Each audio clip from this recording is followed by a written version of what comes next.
میری اس حقیر سے خدمت کے اعتراف کے طور پر پیرس میں متعین تمام عرب سفیروں نے ایک مشترکہ تقریب منعقد کی۔ صدر ناصر کا ایک ذاتی نمائندہ اس تقریب میں شریک ہونے کے لیے خاص طور پر قاہرہ سے آیا۔ ان لوگوں کو معلوم تھا کہ ملازمت سے استعفیٰ دینے کے بعد میں ان دنوں بے روزگار تھا، اس لیے کئی سفیروں نے اشاروں کنایوں میں اور چند ایک نے کھلے بندوں مجھے منہ مانگے انعامات نظر کرنے کی پیشکش کی۔ ان سب کی خدمت میں میرا صرف یہ جواب تھا کہ یہ معمولی سا فرض میں نے کسی دنیاوی لالچ یا غرض و غایت سے ادا نہیں کیا، میں اسے اپنے لیے محض توشہ آخرت سمجھتا ہوں۔ اس واقعے کے 1 برس بعد انگلستان کے گاؤں وگمور میں ایک رات میں اپنے گھر سو رہا تھا۔ آدھی رات کے قریب ٹیلی فون کی گھنٹی بجی۔ میں نے ریسیور اٹھایا تو دوسری جانب مصطفیٰ بیروت کے ایک ہسپتال سے بول رہا تھا۔ ہمارے درمیان جو گفتگو ہوئی وہ اس طرح کی تھی: ہیلو مصطفیٰ، تم کیسے ہو؟ الحمدللہ، خوش و خرم ہوں۔ اگر خوش و خرم ہو تو ہسپتال سے کیوں بول رہے ہو؟ میں نے پوچھا۔ بلڈ کینسر تشخیص ہوا ہے، علاج کروا رہا ہوں۔ توبہ توبہ، بلڈ کینسر کی بات تم ایسے کر رہے ہو جیسے معمولی زکام ہو۔ تم اصلی بات بتاؤ کہ تمہارا حال کیسا ہے؟ یا اخی، اللہ کی رضا پر راضی ہوں۔ ڈاکٹر کیا کہتے ہیں؟ میں نے پوچھا۔ اندازہ ہے کہ انشاءاللہ میں بہت جلد اپنے خالق سے جا ملوں گا۔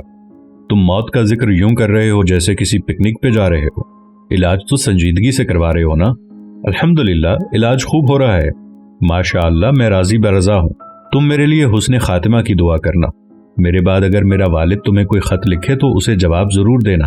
چند ہفتے بعد مجھے اس کے والد کا خط ملا۔ اس میں لکھا تھا کہ مصطفیٰ مرحوم ان کا اکلوتا بیٹا تھا۔